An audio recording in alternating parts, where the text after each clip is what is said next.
All right. Greetings. Greetings, people. Let's see how we can do tonight. Let's see how the feed's going to work. Jill tried something else, so maybe we've got a better thing going tonight than we have. But we haven't even really accomplished the show this week yet, I don't think. Well, maybe Monday. Maybe Monday worked out pretty good. All right. Let's see. What do we get going here? We have, all right, Sean's with us and Lenny's with us. And you guys, I'm going to need to know if, things are working out. What's been happening is we lose the feed, and it seems like first thing that happens is the sound goes out. So, we'll go if we can, but if we can't, not going to stress over it. We'll get to it when we can. Today's February 3rd, Thursday. Andy's with us. Welcome.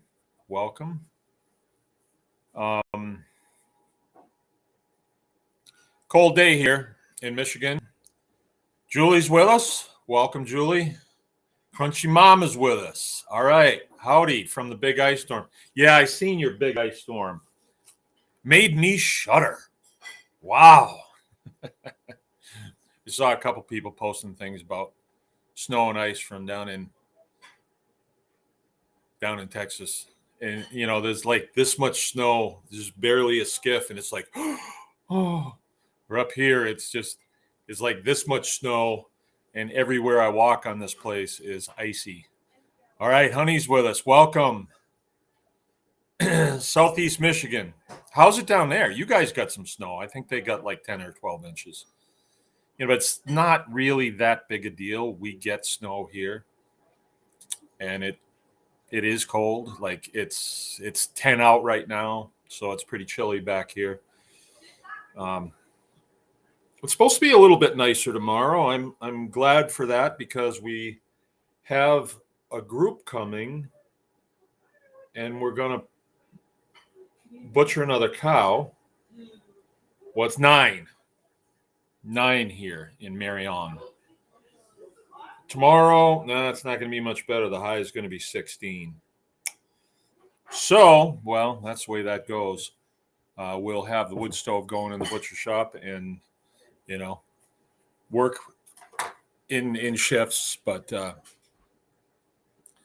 I'm really happy that that's going on. And I have a little bit of a story to tell about that tonight.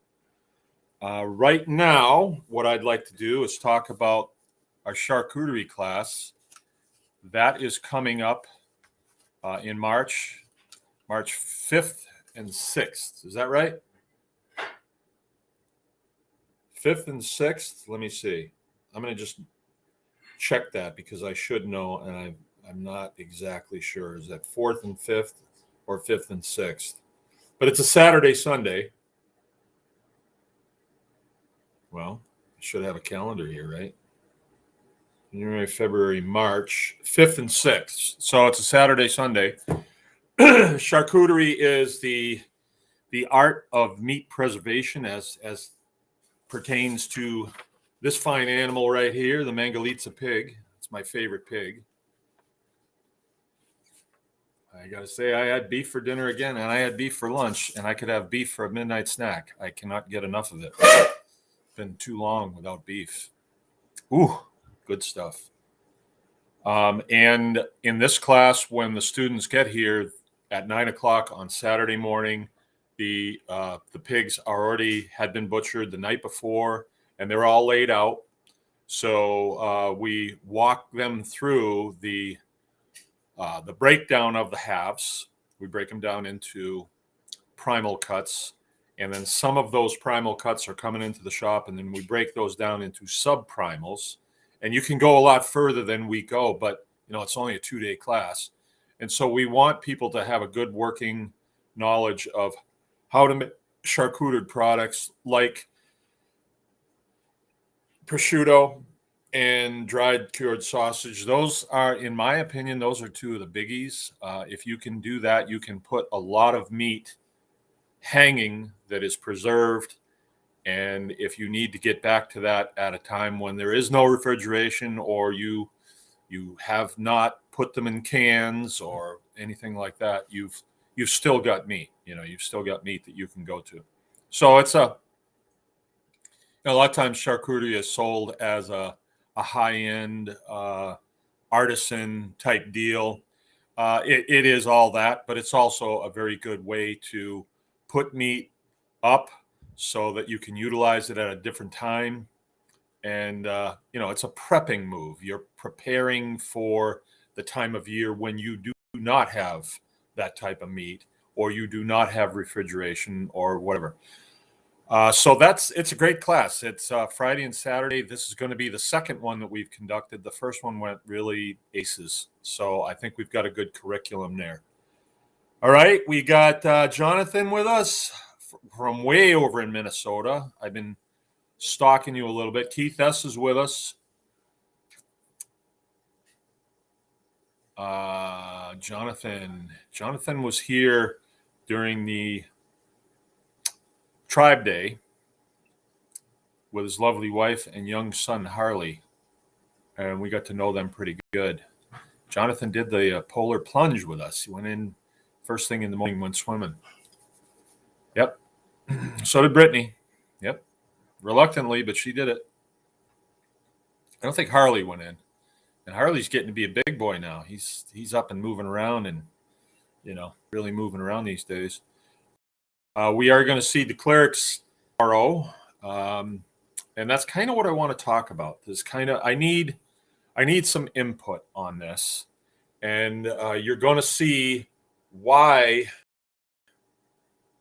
there is that dog there, because I was explaining something to Jill today, and I said, it's kind of like when you're a frog and you jump on one lily pad, and then you have to look for the next lily pad to jump on. So this is the concept that I'm exploring right now. As you know, we teach these homestead classes, homestead hog harvest, where there's a choke point. We look to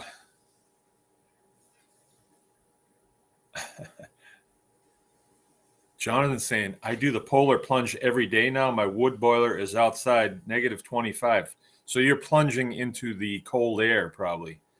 I think it's just as good if you're, stripped down and go out with very little on. I suppose it would be about the same. But anyway, we do these homestead hog harvest classes and the homestead charcuterie class, and have had really good success with that. But there's something different. And the cleric, you can help me with this. I suppose this is Beth listening in. If I would have said, hey, who wants to come over and watch a movie Friday night, and we'll make popcorn and, things like that, or just come over for dinner or something, people are kind of like, well, yeah, but maybe no, Aunt Edna just died or something has happened. And I didn't say hi to Crunchy Mama, but Crunchy Mama's in the house here too. You might get, oh yeah, we'd love to, and they come, but something else is going on here. All right. Now, I try to discern whether or not is it just me? I mean, have I convinced all these people that the end of the world is coming and they need to learn how to do these skills? Is it me? Because if it is, I better take the show on the road, because and it could be, I've been told I'm kind of a Pied Piper before. She'll come if Jill is cooking. Yeah, I don't do any cooking around here. So if you come, Jill is cooking. I'm going to remember that, honey. I'm going to remember that, because we got to sit down and have a serious conversation about this book that you sent me. That is deep. stuff, and it's hit me hard. As somebody who just planted 50 trees and has made the commitment to myself, I want to do it. I want to plant 60 next year, and then so on. I mean, why haven't we?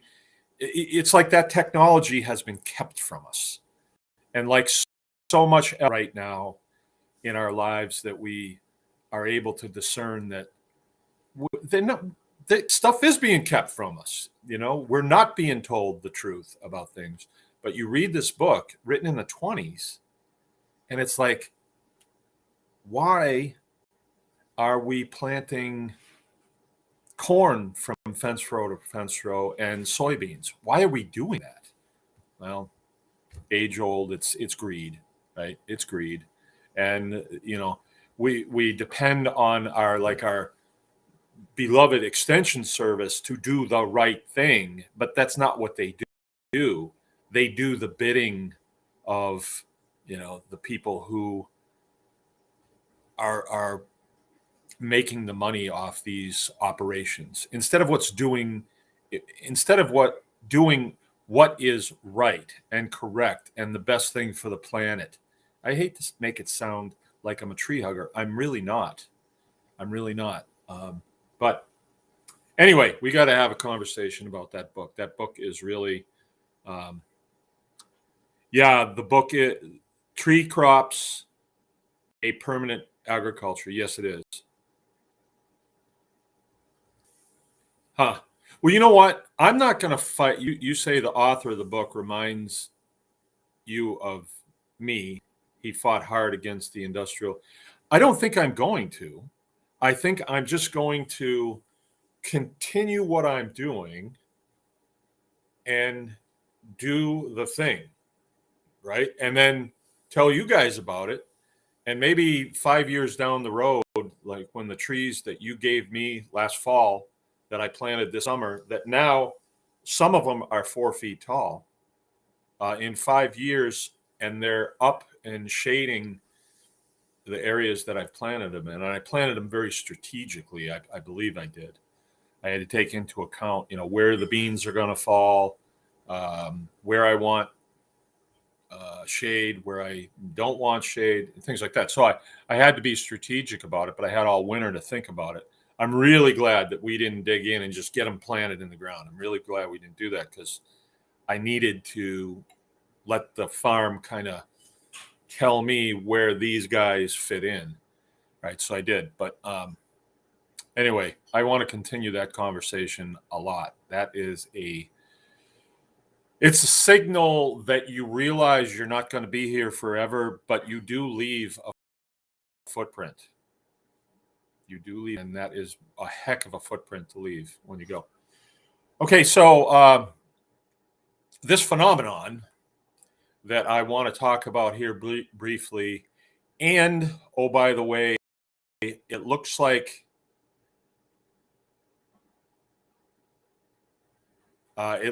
we have a good feed. So it looks like this is going to keep going. So I'll tell you what, I'm feeling kind of blabby tonight. So if you guys have questions, I know we couldn't do it last night, but there was some really good questions that pertain to beef harvest. And we're doing beef harvest tomorrow. And we're doing way more than just beef harvest. And I want to discuss that. All right. All right. So here's what happened. It started off with a comment at a campfire like, hey, next time you do a beef, I'll help you out with that. I'd love to be participating in that. And then I think somebody else heard it and said, oh, yeah, we do that too. And then last weekend, we had the planning committee for Tribe Day met here right at the kitchen table, and we ate. And it was, oh, yeah, I want to do that and so it was like beating on my head. I got these people do this process, which I'm just getting my arms around it now. I really am. I mean, I love my cows. I absolutely love them. I love eating beef. I found in the last year that that is what I need to do. I need to eat beef, right? I need to eat beef. Uh, all the carbohydrates that I eat, all they do is give me a hangover, make my belly swell, and give me gas and make me irritable, and they're not really good for me. I mean, I'm pretty sure of that at this point. Um, now that I am back on beef, this is my third day on beef, and very little. Um, this morning,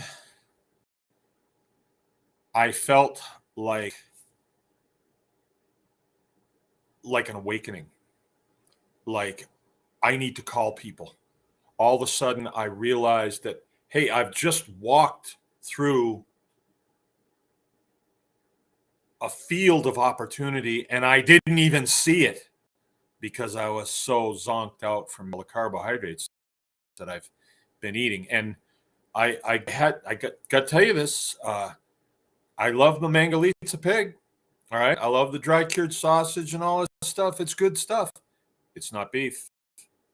And it fogs my brain. It does not immediately, but when you don't have beef to really fuel on, right, is what I'm eating to live. I'm not living to eat. Like if I'm eating pastries and stuff, it's like for the buzz of eating the pastry, which now it's kind of gross to me, actually. And then the way I feel in about a half an hour, that really is kind of gross. At least when you drink alcohol, it fogs you down totally until you retire. And then when you get up in the morning, it's like, you've got that fog going that doesn't really go anywhere until about 4 in the afternoon when you have your next drink. And then it lifts for about half an hour, and then you're right back in the fog again. So alcohol and carbohydrates are very similar to me. It's just not as intense. Alcohol is very intense and carbohydrates aren't. But anyway, I'm on my third day of beef, and this morning I had these revelations that were just huge. And that's really what I want to talk about. Like, we have 3 families that are converging on this location tomorrow. And I said, can you guys be here at 10? We'll be there. And they're coming from as far as 2 hours away to do a process that, when you think about it, it can cause you to have a little lack of sleep. I mean, my cows, I love them, and I'm going to have to kill one of them. This one I don't really love that much, but I'm going to have to do that. I'm going to have to shoot this cow right in the head, and then we have to drag it out, prop it up. Meanwhile, it's 16 degrees out, and go to work on it with knives and butcher steel, and I'll be able to tell these, it'll probably be mostly the men and boys out at this, thing. Okay, this is what we got. Hoofs off, got to get that head off, got to do this, got to do that. And it's not,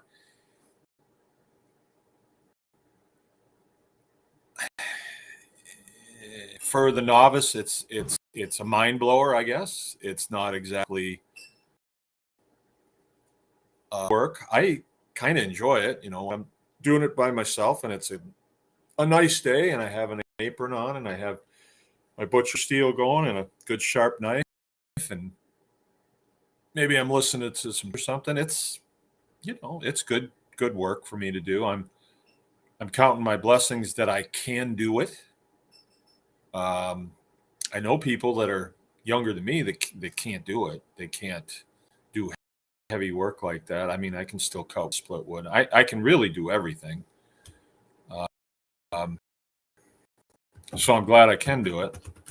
For the new person, it's this Mount Everest that they need to. They know they need to, but it's sort of like, I want to do it with you first before I do it on my own. And I totally get that. I totally get that. I am honing my skills as far as beef butchering goes, because I got a message yesterday from Jill. We went. Here's a story. Jill Jill took the kids today. I stayed home because stuff to do for tomorrow and just other stuff in general, because I really have this crisp vision of where this farm is going and where this anyone can farm idea is going, right? I just want to stay focused on it. And the idea of a long ride on a chairlift and cold skiing and millions of people everywhere, a bunch of kids screaming, it just didn't do much for me. And I am a little bit concerned about this 235 pounds of me going down the hill fast and something going wrong. There's been 3 fatalities at that mountain. I'm not afraid of that. I'm afraid of getting slightly injured and then I can't do my plans. I can't carry my plans out. So, because it's my mission, it is absolutely my mission now. And with that enunciation of this is my mission, then there is power that comes with that. There is blessings that come with that. And there's a peace of mind that comes with that, it just, there's, but the big thing is the assurance that I'm going to do what I'm supposed to do, regardless of any of the outcome. I'm going to do it because after all, if you are mission orientated, right, then you've been directed and you say, yes, I will take this mission and I understand the mission and I will carry this out to the best of my ability. Thank you, sir. And hopefully when I get back, if I get back, you will say, well done, my good and faithful servant. So that's what's in it for me right there. Okay. So there should be no question that when, Jill's going off skiing and then she's thinking about me staying home, she sends me a text message. I will tell you what it says. I will turn that over to you. And it is,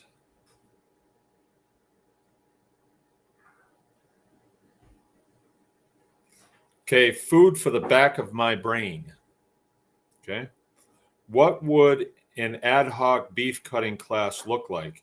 Even just a small group for Devin to learn on, just something to kick around. Maybe it's work, maybe not. Maybe it's work. And she's saying, like, maybe it's too much of a pain, but maybe not. So she's asking me to think about it. And I said, okay, I'll think about it. And so I said, okay, what does that look like? I'm asking, what does that look like? Ask that question just to see what's going to happen. Now, this is yesterday. I know I got a group of people coming here tomorrow that are what we would call clean, dry, and serviceable. These are not people that I'm going to have to hold their hand, right? These are people that I show them how to do something, and they're going to, that's a seed that's going to grow. So as far as the mission goes, if they show up, it's mission accomplished. Okay? This is easy for me. This is for me to get mission done. This is easy.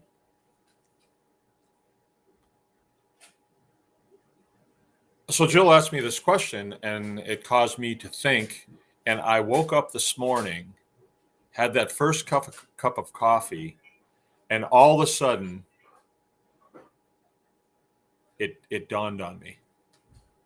It really dawned on me. It's like when you have all the pieces are on the table and you're trying to fit them together, right? There you go, Andy. Clean, dry, serviceable. You're trying to fit them. That's another one right there. If I could get him, if I could put you in the time machine and bring you up here just for the day. And Justin's another one. Where is Justin tonight? Really, all of you are. And all of you. Crunchy Mama, come on. I mean, guy went and built a butcher shop just after butchering chickens with us for a day and going, I think we can do this. I remember that like it was a video that I watched 25 times, right? But and here's what dawned on me this morning: the difference between, hey, do you want to come over for dinner and we can, I don't know, we can drink a bottle of wine and talk about old times, and it's, oh yeah, yeah. The difference between that and people leaning forward to do something that's not exactly fun, but they are willing to come. They want to bring their family with them. It's kind of a tough deal. Well, we have children. We're going to have to leave them with Aunt Esther or something. But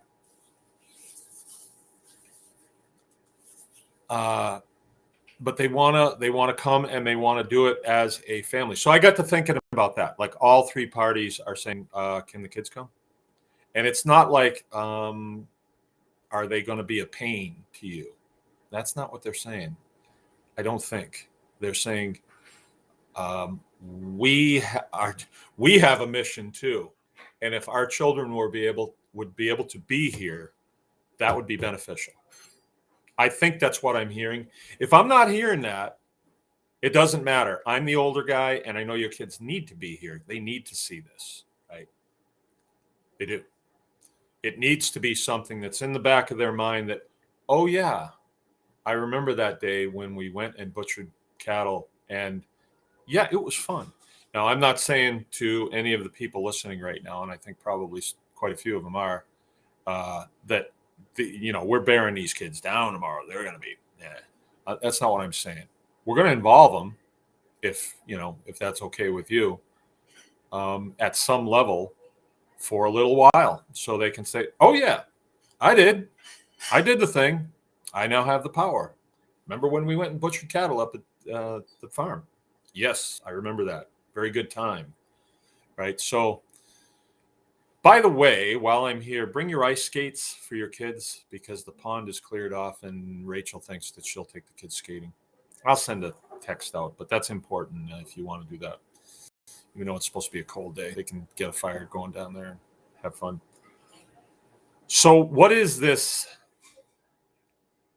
What is this thing? What is this? The difference between, hey, want to come over and watch a movie and go ice skating and cook s'mores, and the difference in enthusiasm of, hey, you want to come over and kill a cow and do a bunch of meat grinding and all that stuff and see that whole process. What is I think I know. I think I do, because I experience it all the time. Some of the funner things, what I used to think was fun, let's say when I was in the Air Force, before I had a farm, what did I have? I had quarters, which I didn't clean. I hired somebody to clean it, right? The beauty of GIs that marry Filipinos and Koreans and bring them back from Southeast Asia. And I had a pickup truck that it was a project for me to wax it, which I haven't waxed a vehicle since I got out of the service. I mean, it's like irrelevant, Oh, this thing needs to be vacuumed out. When does that, it's not that relevant anymore. I'm on to what I think are more relevant things. I have a lot more things to be concerned about. So let me stay on track here. That enthusiasm, that difference in enthusiasm between just hanging out and having fun and cooking s'mores and doing this arduous task, the difference in the enthusiasms is stark if you've experienced it. And I'm telling you, I have experienced it. And I'm trying to make a decision. So tomorrow, it's, for all intents and purposes, if you were watching what goes on tomorrow, it will be like a class, because I will be, the guy in charge. I'll say, okay, you do this, please. You do this, please. And all that. They're not paying. It's all volunteer. But I believe that there will be an equal exchange. I'm going to be teaching for their hands, grinding cows is, and boning and all that stuff. That's just a lot of work.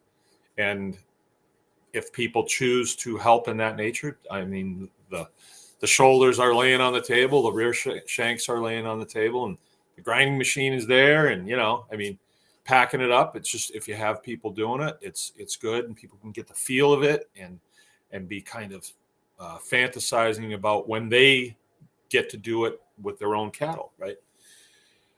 So I'm trying to sort it out. And the curriculum that we have for the homestead hog harvest, I have always said, nope, can't bring your kids. No kids. But this curriculum is one that we put together from going to it was called something completely different. When it first started in the United States, it was jokingly called pig stock, right? And then I'm not sure who wrote down the curriculum. I really don't know. But the curriculum that we have is modeled after that. Nobody really owns it. I don't believe. Our curriculum we own for sure. But I'm trying to discern whether doing beef should be the same or not. Or maybe we want to even change homestead hog harvest, And here's what I'm sensing. All right. Now, when we do a beef here, I kind of wait around until I have several of my children to help. Because after that last slug of coffee going out the door, it's not like I'm not climbing Mount Everest.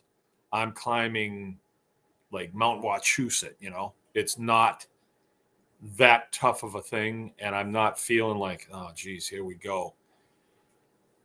Because I have this flow of energy of my sons that know what to do and really don't want me to work all that hard anymore. I don't think. Some of them, the older ones, they're like, hey, no, we'll take this.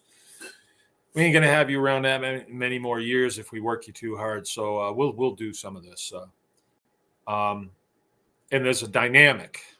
There is a dynamic that happens. I'm asking for clarity on this, but I don't know as I am clear on it. I just know that I'm a lot more comfortable doing something like shooting a massive cow in the head and like, okay, now we got to do something with this, and it's me, myself, and I. It's like, wow, it's a lot. But when I have these young men, especially my boys, I'm at ease, I can kind of sharpen knives for them. I can kind of, I'll get the ladder, I'll operate the tractor. I'll decide where we're going to pull it to bleed it out and stuff like that. But they're there to pull the thing up. And when we drop the quarters down, they're right there with me to pick these things up and carry them into the shop. So it's not like I have to do it all myself, and I don't really have to do that much myself. If I choose to stand back and drink coffee, I could probably get away with it. But that's my family. But isn't that the way it's supposed to be? Aren't I supposed to be training up these children the way they should go? Is my charge in the family? I think it is. So when we're doing it that way, I always feel like I'm where I need to be. I feel comfortable. I feel the operation is under control. It's not just the task. It's what's my role here as father? What is my role here as father? And am I fulfilling my responsibility? And maybe I feel like I am, because like the other day, Sam, me and Joe were filming. I had two things going the whole day, And Sam's here on vacation from the Air Force. He said, "Yeah, I'll be home Friday." I said, "That's good, because we'll kill the fatted calf." If he only knew, you know. Um, but he said, "Geez, I haven't done this in a while, but it's pretty straightforward."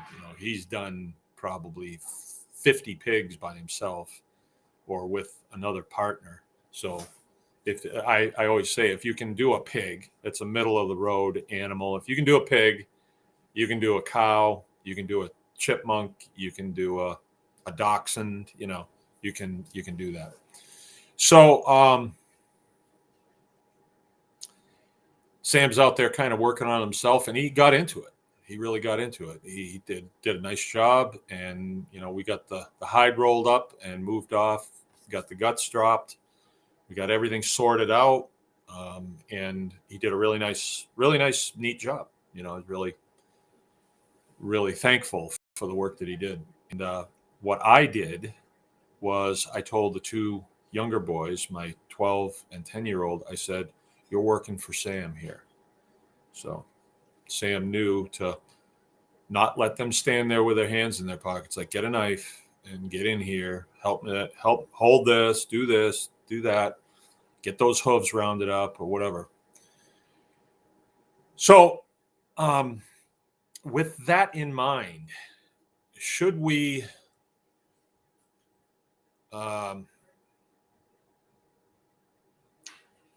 tweak the curriculum to be more instructive to young families on how to harness that energy? Should we do that? Or does that happen on its own?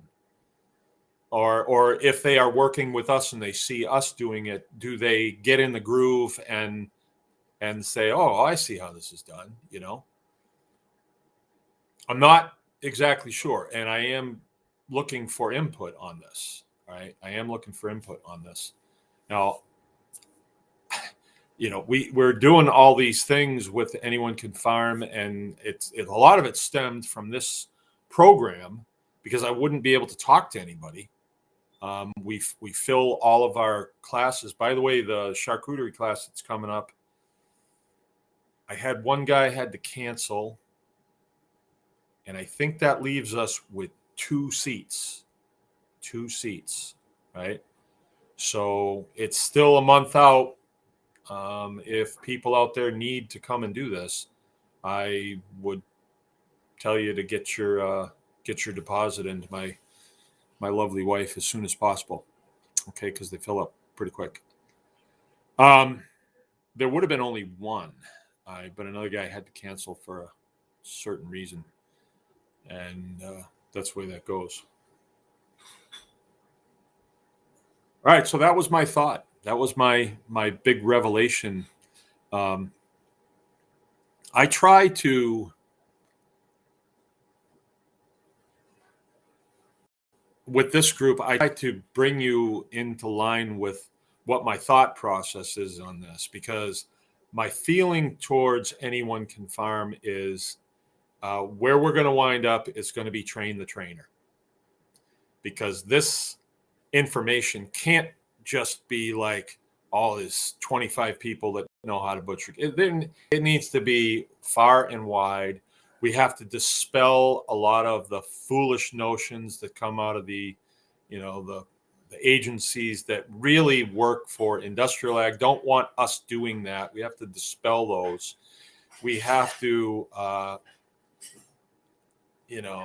topple this perfectionism attitude, that permeates American culture. It isn't like this everywhere. It is an American culture, and it's kind of funny in a way that Americans have this idea, because Americans have gotten pretty damn sloppy in the last 40 years, in my opinion, compared to my father's friends. I worked for some of my father's friends, and I distinctly remember bringing this woman by the name of Ag Davis that I worked for, and this is a good story. I'll set this up.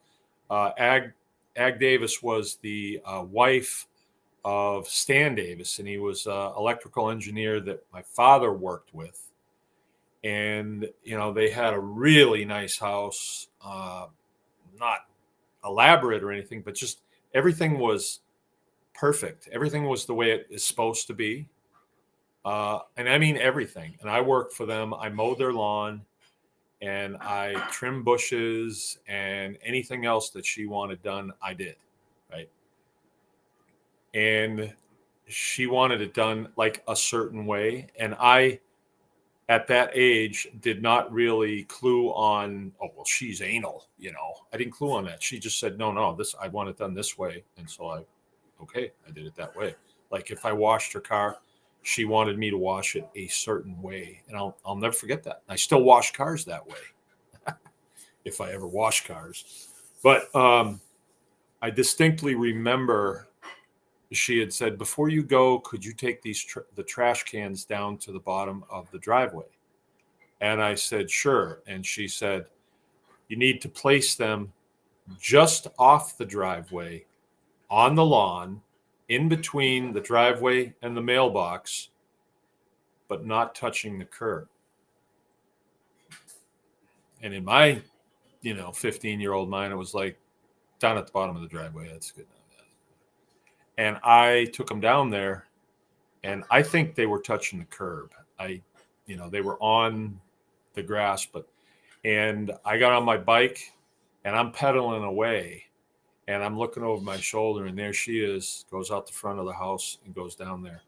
And I turned around and I saw her move them about 6 inches, and then the other one about 6 inches, and then moved them together so they looked about right. Not sloppy and not anal either. Just very precise in the way things are done. What's wrong with that?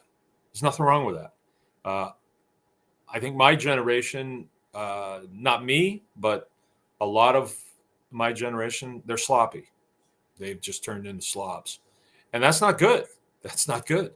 We really need to get our discipline back as far as these processes go. And I would consider this cadre of people right here, this is the grounds where you want to do this, And so that's, yeah, Andy's got it. He says there needs to be one in every neighborhood teaching. I totally agree. All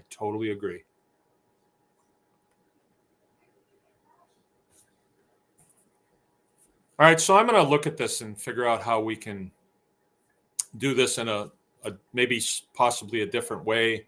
I have 3 sets of people coming tomorrow that I will listen to what they say, and I plan at lunch to say, hey, I got a question, and I would kind of like to get some input from you as to how should this look? I mean, what would be the best way to do this? I have my ideas, but that's not necessarily what you guys would think is the best way to do this.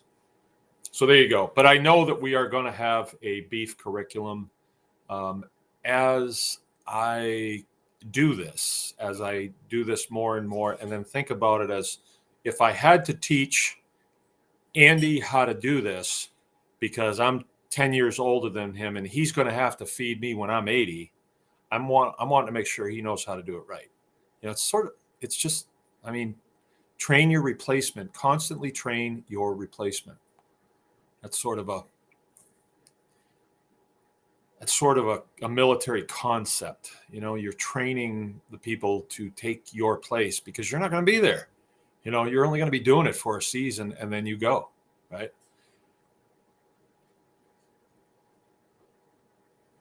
All right, Jonathan is hooking up with Crunchy Mama. Way to go. That's what it's all about. That is what it's all about. Now, that is a good thing right there. You guys will really enjoy each other. And Jonathan's going to go and help them do some beef. All right? Enough said. All right, so do I have any questions here for yous all?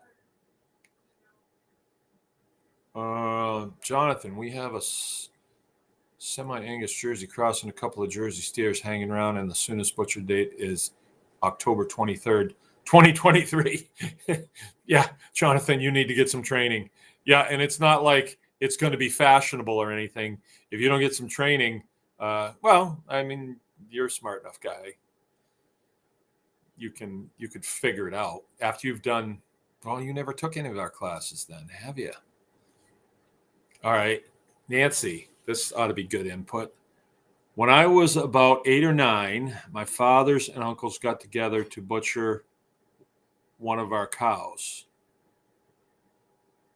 We weren't allowed to watch the shooting, but we were allowed to watch it being hung and butchered. Never forgot that. Yeah. Yeah, I don't do that with my kids. I don't shield them from any of the process. The shooting part of it is, it's sort of like, I kind of get the feeling that shielding them from a process, a facet of the process, is sending them the message that that's really bad. Where if you're a kid and you see a cow shot, they kind of, their feet fold up underneath them. It's like all 4 feet will be off the ground for a split second, and then boom, they're down and over, and that's it. And the one that I shot the other day, I shot it with a 22. The first, yeah, you're not asking me about that, but I do have some input on that. The round that I've been using for pigs, I've gone 8 for 8 with the 30 grain VMAX 22 Magnum. I've gone 8 for 8 on big pigs. So I decided I was going to try it out on a cow. And the first round hit, and he just kind of shook his head. And I thought, man, maybe I shot a little too low. I could see a little bit of blood, and so I put another one just a little higher than it, and it was whoop, boom, right down, straight down. And when we looked at the head, I could show you guys this tomorrow when you come here. They're about this far apart, but they are, horizontally on the same latitude. And I don't know. I think it's because the VMAX bullet breaks up at a higher rate. And if I had been a little higher, it would have been right into the brain. But I was just a hair low. But anyway, not a big deal. I think for a cow with the 22 mag, I should use a little heavier bullet. That's it. All right.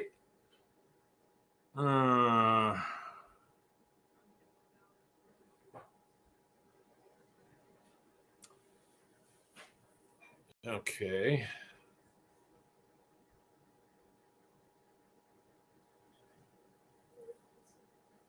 All right. Someone's contacting me with some vital information. Okay. Nope, that's good. All right.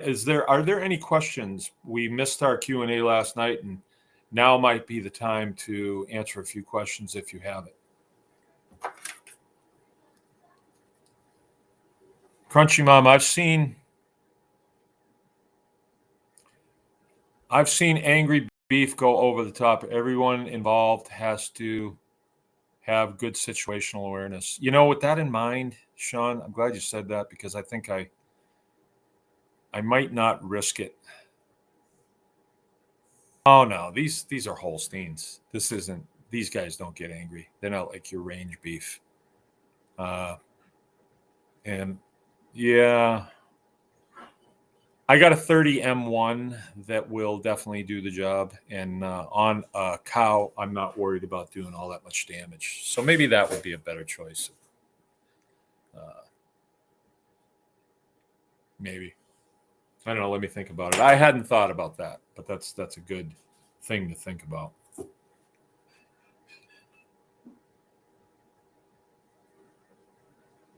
All right. Let's see. Do we have any questions tonight? I would love to answer your questions. This is great. We got a good feed going. Let's see. I didn't see Justin here yet tonight, but I can give you a little update on, council has kind of come together on what we talked about the other night about the bus, right?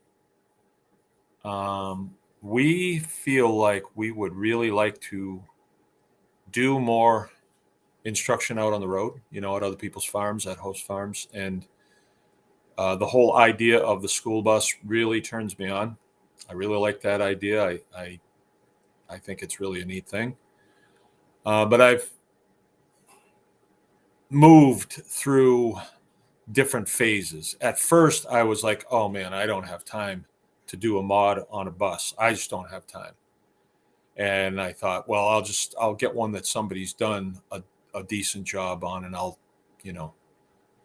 foot the bill on that. And then when we talked about that, Justin was like, hey, let's do a GoFundMe.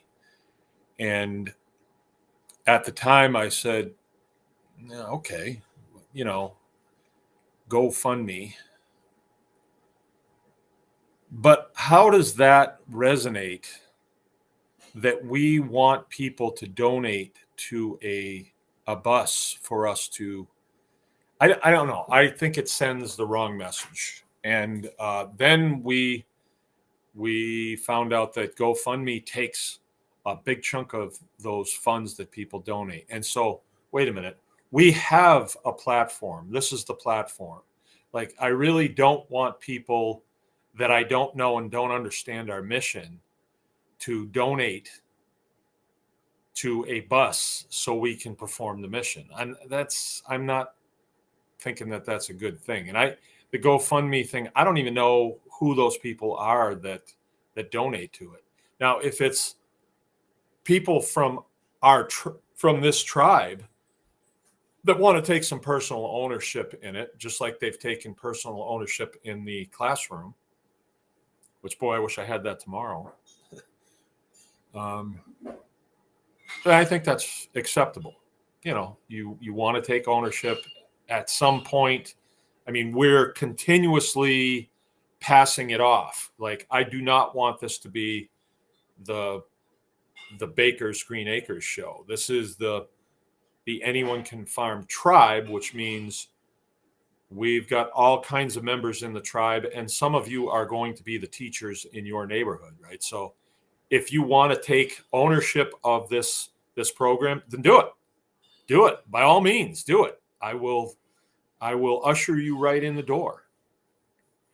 And now, I'm not going to give it to you if you can't handle it. I'm not going to do it to you if you have ulterior motives. It's not a done thing. We're definitely going to nurture this and make sure, like, you're not going to be able to pass it on to your neighbor. Now, hey, now he's a trainer too. It wouldn't really work that way, I don't believe. I think it's got to be, you got to be BGA certified, I guess. I don't know how we'll do that exactly, but it's not like we're trying to hosey it. We're not trying to just keep it close, because the mission is to spread. It is to decentralize. It is to get as many people doing this as we can. At some point, I think it's very likely that somebody's going to know how to do something better than we do. And why should we teach something if there's somebody that can teach it better than we can? But if we can teach it under our, like, the Anyone Can Farm umbrella, why not? Why wouldn't we do that? I will take any advantage, fair or unfair. This is a mission that's dictated by, it's mission orientated. So if we have to make it happen by methods that are outside of our expertise right now, then we'll do it. We'll do it, whatever it takes. I don't think we're going to do anything that's illegal or unethical. I don't, when I say fair or unfair, that's actually a line from Officer and Gentleman, but I've used that many times in my military career, that I will get this job done, whether it is done fairly or unfairly, and whether it crushes you or not. But that might not be the case in this. Okay. Has the date been set for the Tribe Day this year? Yes, it has, Jonathan. It's the 9th of July. It was such a success last year. I mean, it was kind of an ad hoc thing. And boom, we had 85 people on the farm and didn't have a single problem. It was a really nice time. Okay. Jonathan, I hope you saw that. Abundant Living saying it's listed at the anyonecanfarmexperience.com. Okay.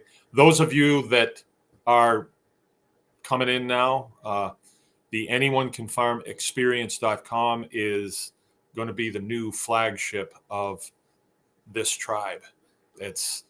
We're using it to load new information on, and our mission has been more defined. The experience is not going to be getting involved with too much involved with, our old Baker's Green Acres YouTube had court case things on there and things like that, and that's behind us, and now we're focusing on what we can do, and it's not a defensive position. It is more an offensive. We're on offense now, and we're moving forward for ourselves and our families and our groups that want to, learn how to do stuff. And the mission is to motivate and, enable and all that good stuff. Joe put out a video today, and he's got a new technique where he engages me in conversation. I don't know that the camera's going, but it is. And then he chops in some of that conversation into what he's just asked me about.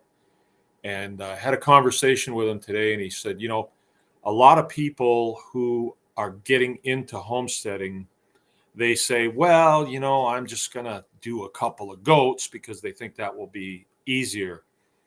And it's because of what they don't know. So when we have these conversations about cows in the wintertime, how is it harder? How is it easier? What do we got to look out for? And how do we have to stay out in front of things?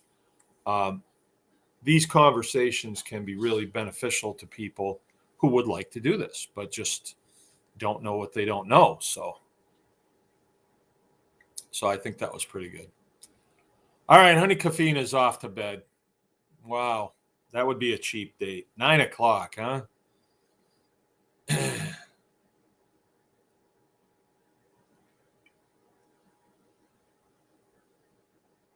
Yeah, Jonathan says he wants to come over for a week. That would be a good idea. We can point you in the direction of many, many things. Hopefully by Tribe Day, there will be campsites on the farm. So if you have a camper or you have a trailer or something like that, you might want to consider bringing that because it would be a cheap lodging type deal. I would like to have as many as 10 sites ready to go by July. Yep. The investment on that is like the bush hog, getting in places, bush hogging it off, and then bringing the truck in to dump a load of gravel and then getting the kids out there raking it out. Right. So we just have to have a place where people can pull up on, and it's dedicated, and it will stay well drained and all that stuff. All right. Well, we're an hour in. I think I've made my point. If there's any input on that, I would surely appreciate it. If you have any last-minute questions, I'll take them. I did announce the other night that Jill has made the decision. It's tentative, but I know how she is when by the time she gets around to saying, hey, what do you think about this? It's like I'm the last, hurdle, in her decision-making process. And I'm, I'm not the type of partner with her where I'm going to hold her back. And unless she says, hey, I'm going to go get a tattoo on my chest tomorrow, I might have a problem with that. But she says that she wants to continue her training and go for her naturopath. I'm not sure what it is, degree. So she would actually be a doctor of naturopathy.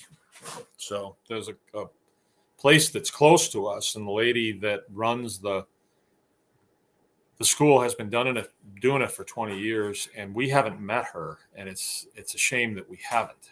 But hey, there's another reason why I need to get the school bus up and running. So Jill will be going to school one weekend a month for the whole weekend. So, and it's 75 miles south of us. So if I have the bus going, hey, maybe she can take that down, or I could take her down, or I don't know, maybe she could take a kid or something. Who knows how that will turn out? But then she'd have a place to stay, and the more I've thought about doing the outfit of the bus myself. Did I say this already? I was saying, I don't think I can do this, but I think I was in that carbohydrate mindset. Like, I can't take on another thing. I'm just too busy. But I found this this Facebook page, and it's Schoolies for Sale. That's what they call school buses that are outfitted to be campers. They call them schoolies. And so I, like, every 10th post on my feed is going to be like a school bus thing. Somebody who's selling one that they made or looking for one or something. But about 50% of them are really nice buses that people have purchased.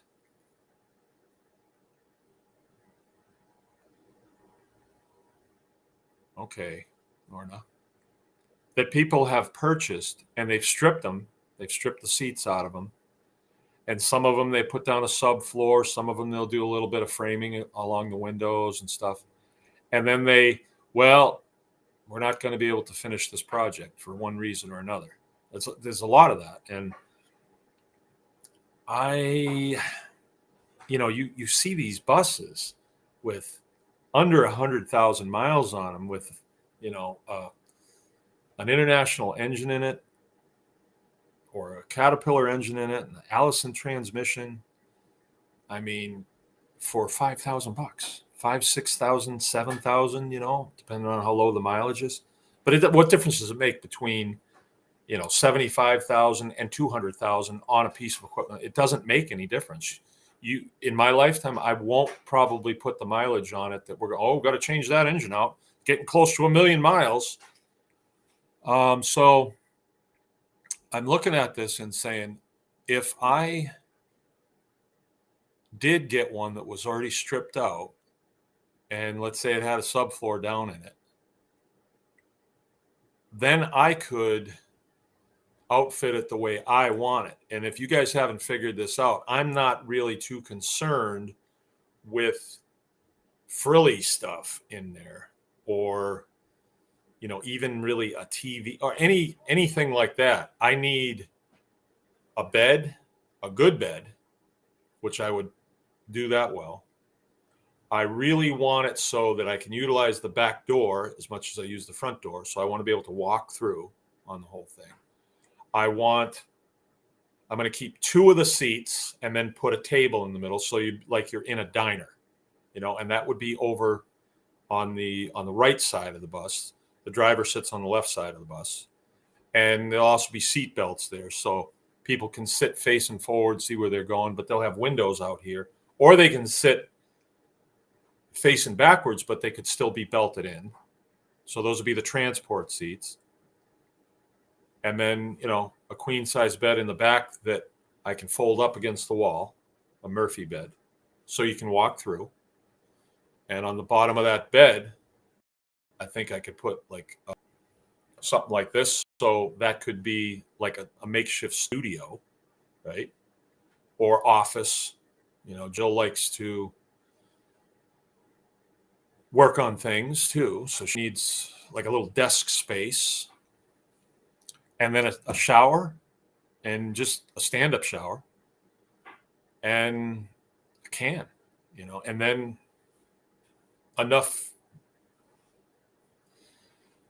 space that you can a stove, an oven, a little water heater under there, and then maybe some shelves and place where you can stow stuff, and then sleeping places for the kids, which is pretty easy. That's really pretty easy. So I'm kind of thinking that I might do it myself, and I'm things are getting organized now. Where my wood shop is, my carpentry shop is organized now, so I could machine out the shiplap that I need to cover the walls, and I do all rough cut in there, so I'm really set up to do it, especially if I have somebody helping me that needs hourly work. I can it's it's doable work for somebody that's not real. They don't have to be a master finish carpenter to do that, and I'm not looking for that type of work anyway. I'm looking for utility. I want rubber floors. I want with throw rugs and that type of thing. I don't want any. This is like utility. So anyway, what do we got? All right, Lorna, that would be great content for BGA. You mean the naturopath route? I think so too. And Lorna's saying the Off-Grid Schoolie YouTube channel has some great info on building schoolies. All right, I'll check it out. I have been getting some information about outfits that do it, and I'm hearing pros and cons with that, pros and cons. And every time I look at one, I'm seeing things that, well, gee, I don't need that. I would change that.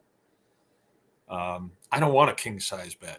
I don't have a king size bed here. I need like a queen, or if I get a long full or something like that, and I know I can, or just a full. It's just,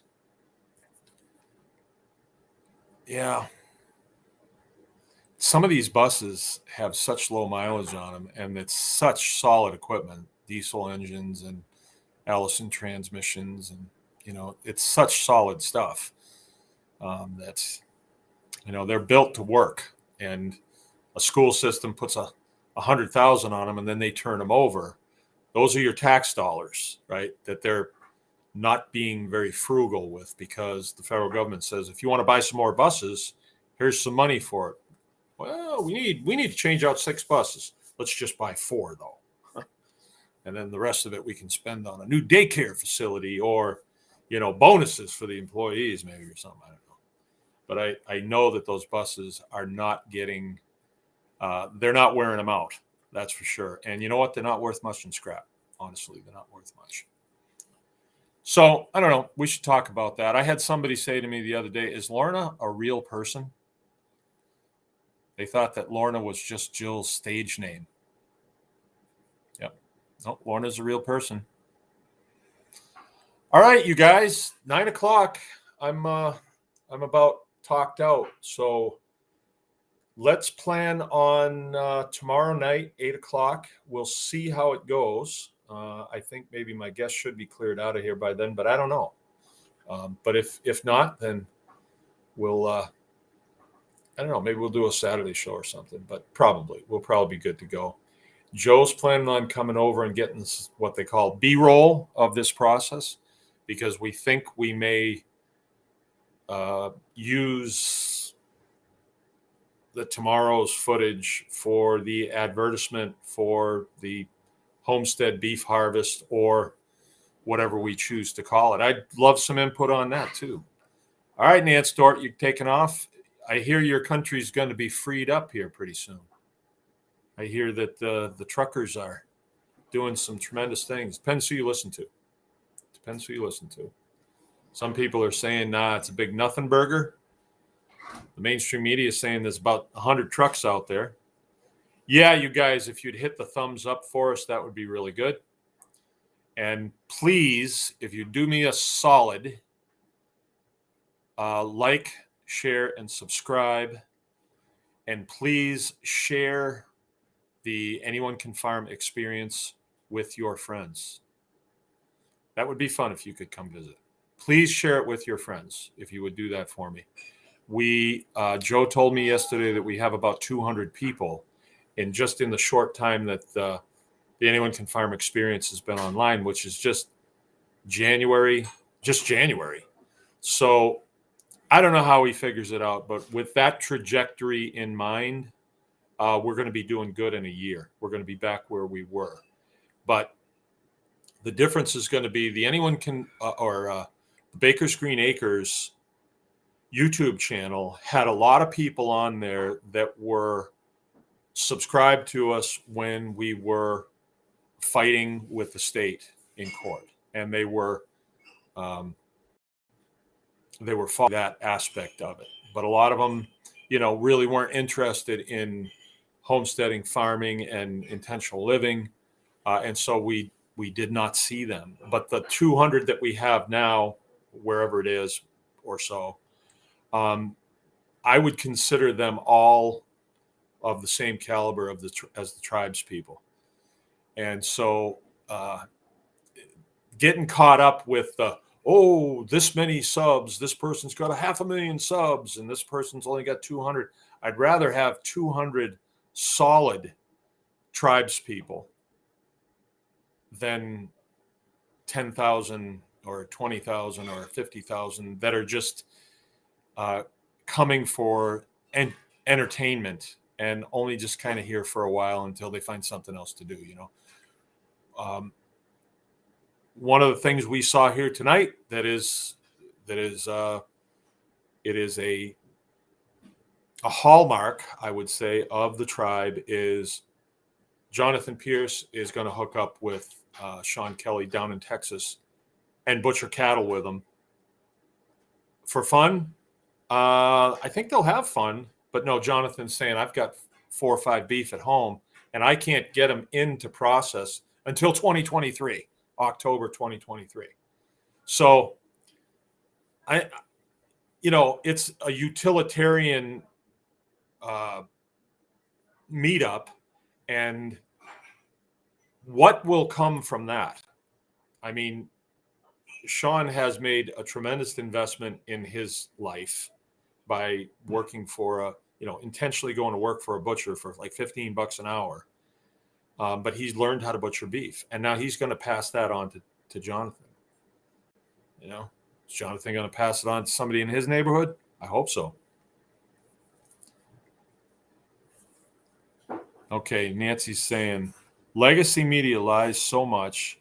Alternative, independent, you are YouTubers. So watch alternative, independent YouTubers. Yeah, I don't know if I mentioned this to you, Nancy. A couple of our nights have been cut short, and I don't remember what I got out there and what I didn't. This is all off the cuff. I don't make any notes on these shows. That hasn't happened in a long time. But Jack turned me on to Owen Benjamin. And Owen Benjamin has a sort of a tribe, and they call it bears. And but I'm not sure they come at things from a family perspective so much. Like, there's a lot of foul language, and who cares, right? It's just words. But I'm not going to have my kids sit down and listen to it. That's for sure. So, but I do think that he says some good things. However, it does not line up with what alternative media is saying about the truckers' surge. It doesn't. And it certainly doesn't line up with what mainstream media is saying. So I'm not there. So I don't know. I don't know what kind of energy is there. When I see a thing where, they want to show me drone footage, I'm seeing the same thing since I saw last night. Now, I heard tonight on alternative media, and I've told you about this gal, Tarot by Janine, and it was actually she was on another guy's show, and his name is John Claude. He is he's an hour south of Ottawa, right? I believe would he be Quebec? All right, because he's French, definitely French. He's a French speaker, and English is a second language. She's Calgary. She's in Calgary, but he was actually there. So he went there and he did a show from there. And so he was interviewing her on the show today, and I thought it was really good. And she said that she's hearing that by tomorrow morning, there are negotiations going on, and that there is going to be capitulation on the part of the government. So that's what she's saying. Owen Benjamin's saying the whole thing is smoke and mirrors, and the government's never going to capitulate. And they are also going to put more austere measures on these, this small group of rogue malcontents. That's what he says, that the majority of Canadians, 90% of them have taken the shot, and 90% of them want anybody that hasn't just ostracized from society. That's what he's saying. I don't know. Maybe you should give us some information on here, like how many of Canadians have taken the antidote to the bug. We really don't know. I mean, that's the thing about the media right now, is you can't trust a thing they say. You can't trust the thing. Hey, but isn't it funny how Whoopi Goldberg got slapped for a couple of weeks? If she was white, she probably would have got tossed off forever, But she got slapped for a couple of weeks. And have you heard? Rachel Maddow has stepped down. Oh, it's very quiet, right? She's stepping down because she wants to work on another project. I can't believe that, it hasn't been like viral, that all these turds from legacy media are just crashing and burning. Chris Cuomo, he's gonzo. Deadhead Lemonhead, I don't know what happened to him. I think he's still around, but he's been moved off of that slot. They put somebody else in there. Anyway, it kind of looks like that side of things is crashing and burning. Could it be an illusion that's being put in front of us? So we'll think, okay, everything's going to be all right. It could be. It could be. I would not be surprised if both sides of this struggle are controlled by the same group. And they say, well, you got way too many of these patriots getting involved, and they're dangerous. So let's make it look like they're winning, and that'll settle them down for 10 years or so. And then we'll come back and we'll get their guns, How can we know? And it's such a massive group of people that is being kind of manipulated. Who knows? But I can know what's likely to happen at Tribe Day next year or in July. I can know that because I look back at last year and I say, hey, we can make that better. We can fortify that position, make it even better if we do this, this, and this. Oh, we only served on one side of the table. Why don't we serve on both sides of the table? Hey, good idea. We'll do that. So, hey, we only had one person doing childcare. Why don't we have 3 or 4? Yeah, we can do that. We had the people here, my daughter, she was like the 20-year-old. And then there was just a bunch of older girls that came with people that kind of gravitated there. And I could have said, hey, are you interested in doing daycare? How about you? How about you? Okay, we're going to put name tags on you. Let me talk to you for a minute. No priors, huh? Okay, you're going to do daycare? And I mean, these teen girls love doing stuff like that. They don't want to learn about pastured poultry. I mean, the odd one maybe, but mostly they like to hang out with other girls their own age and do that type of stuff. So we had what we needed here. And the point I'm making is I don't know what Trudeau's going to do, but I know what I'm going to do. Right? I don't know what Sleepy Joe's going to do, but I know what my wife is likely to do. And that's what I need to focus on. All right. And when you say that you want to do something and you need my help, I'll help you. I'll help you. All right. I'm going to get going. We'll see you tomorrow night. Remember, anyone can farm. Sayonara.